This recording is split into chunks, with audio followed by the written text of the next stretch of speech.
I was in 10th grade. I was at talent show tryouts with my then girlfriend. There is a weird girl standing about 5 feet away, visibly nervous, all alone. My girlfriend says hi and introduces me. We all make small talk. The girl gets called up and she does a song from Rebo the Genetic Opera. She does okay, not horrible but not great. Still, we encourage her and tell her how she did well. My girlfriend is only there because I was trying out. I had a dumb moment and performed Trailer Trash by Moss Mouse without changing the words. A song which says "God damn" about 8 times. Needless to say, I do not make it, but while I was performing, I see the girl and my girlfriend talking and looking at me. When I get back to them, weird girl is way more talkative and we all become friends. The girl tells me she is lesbian. Keep this in mind, it's an important detail. She finds me at lunch every day and starts sticking at our table. One of my best friends becomes smitten with her, and I know this before he tells me because I know my homie. This continues for a few weeks, and then girlfriend and I have a nasty breakup. I am not distraught, but am not in a good mood when lunch rolls around and girl makes jokes with my homie to make me laugh, and it works. She invites me to her house after school, and I figure, why not? We go to her house, and her room is a mess. Candy, dirty clothes, and cosplay items are sprawled everywhere. Makeup, costumes, wig, fake blood, and scab makeup, etc. She's a total weeb, but that's not a big deal. I have many friends who are weebs, some are downright furries. Plus, I'd be lying if I said I was not obsessed with Dragon Ball Z in my younger years, and I still did not enjoy it. She wants to show each other music and puts on some girl pop. Of course, being a man, I'm not into it, but it's not for me, so I do not be a dick. She asked me to put on music, and she said she never heard of grunge, so I had to show her that, but she was not into it. So I make the mistake of showing her some of my favorite bands like Brand New, pre-Jessie Lacey Scandal, and right away Grape Catdom. She becomes obsessed. Every day at school after that, she had one of the band's lyrics on her hands, on her arms, which again, I cannot judge because I did that shit occasionally because I was bored. Silver friends tell me that she talks about me obsessively and rumors spread of us being a thing, but being oblivious me, I still believed she was a lesbian and did not think much of it. I continue going to her house every day after school for a couple weeks. We jam to music and talk and nerd out. I politely declined her dinner invites though because she's a vegan and I did have homework. While all of this is going on, my best female friend and I become closer and closer. I still think Weird Girl is a lesbian. One Friday she invites me over for a sleepover, but due to nervous parents, I'm supposed to come home at 1 a.m. We chill like normal, and I get kind of tired from a long day. She says she's got to go do something, and I did not think much of it and fall asleep. I'm awakened with her on top of me with no pants, forcing a kiss. I did not know how long this happened for, and I had a stiffy from sleeping, but I was not into it and certainly did not consent. She tried grinding at me and yelled. I yelled stop, and I threw her off of me. Her dad came to see what the commotion was, and I asked to be taken home. It was midnight. I got home and go to bed.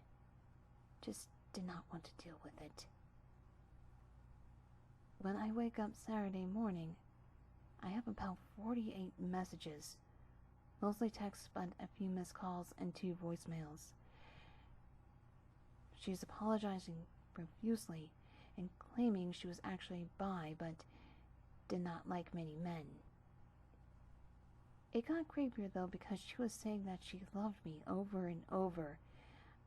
I wait until Monday when I see her and tell her I just want to be friends. I stop going to her house after school.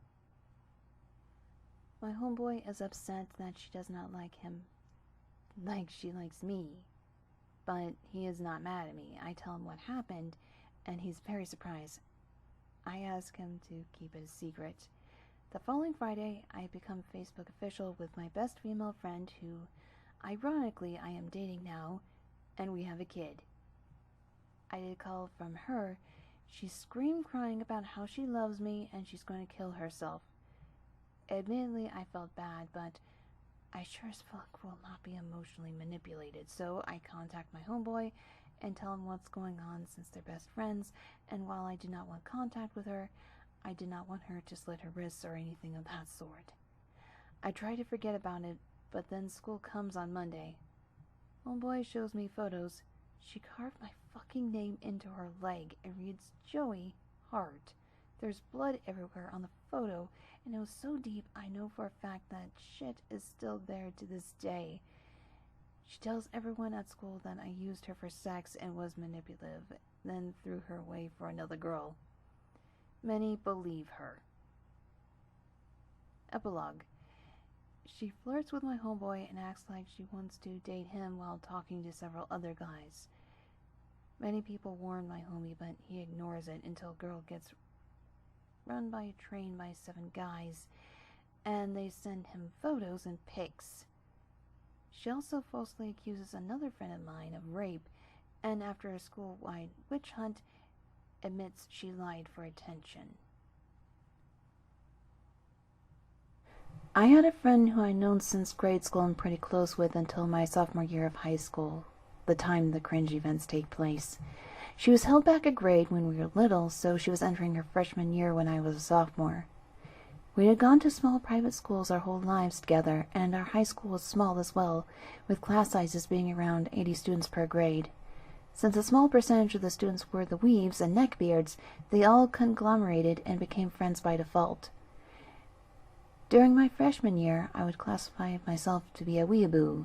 This came with me being forced to associate with other weebs, and it also came with a lot of bullying, so I suppressed my love for anime and over the summer tried my best to be more normal. Legbeard and I hung out over the summer before she started high school, a few times, and I tried to warn her about the bullying and weird people she would have to deal with when she started. She confessed to me that she hated the idea of being a normie because she didn't want to be like her mom, so she did not listen to my warnings and wore her foxtail the first day of school.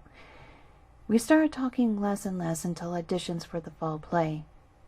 I loved being on stage, and the reason Legbeard was there because all the other neckbeards and weebs were the ones that did theater as well. So, Legbeard and I get a small role in the play, and our friendship gets stronger again after a month of not really talking. Fast forward to the day of our first show. We had 2 matinees during school hours. Everyone was getting in makeup and costume.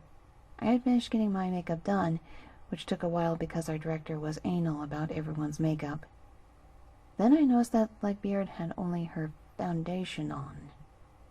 This was weird because the show was supposed to start within 15 minutes, so I found the student makeup director who was scrambling all over trying to finish 2 of the boys' makeup before the show. She hands me a contour palette, mascara, some eyeliner, and tells me to go finish Legbeard's makeup in the hall.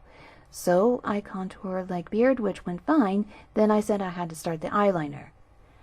I told her to rest her eyes as I gently went in with the liquid liner. Before I even touched this girl, she starts violently twitching her eyes like I had stabbed her with a brush tip or something. Then she started babbling about how she didn't want to look fake or look like a normie, and when I told her it's just for a play, she started wailing. The other cast and crew members were starting to stare. I quickly took her into the handicapped bathroom, the only private bathroom, and tried to calm her down. I hand her the mascara and eyeliner and tell her that she might be more comfortable if she does it herself. I stood there and watched as she completely ignored the eyeliner and scraped the mascara on her eyes, still crying. It looked like I had held down a toddler and force-fed it broccoli. The show was minutes from beginning, and she now had mascara bits all over her eye and was still crying. I left her in the bathroom to go backstage, since I was supposed to be out at the beginning of the show. When she later joined me on stage, she had not fixed her makeup at all and did the whole first act with shitty makeup. During intermission, our director yelled at her and told her if she didn't want to wear the makeup he assigned, she didn't have to be in the show. She responded to this by crying even more. The director sat her out for the second act and told her she could be in the rest of the show if she calmed down and cooperated, which I thought was generous. Turns out during the second act, she had gone in the middle of a main hallway and cried for a whole class period. School was still going on while we performed the play. She did cooperate for the rest of the show, but she stopped being my friend after that because I didn't defend her. Out of all the years we were friends, she had done some cringy stuff before, but I think this really took the cake. I wish we did not end our friendship on a sour note, but maybe it's for the best that we are not friends anymore. Extra. Even though she clearly did not understand show business, after the second play we were in together, she decided she wanted to become a professional actress, and she would do cringy monologues and sing, very off-key, J-pop songs at the school talent shows. Maybe I'll tell more stories about her in other posts. We were friends for most of our young lives, so I have a lot of stories.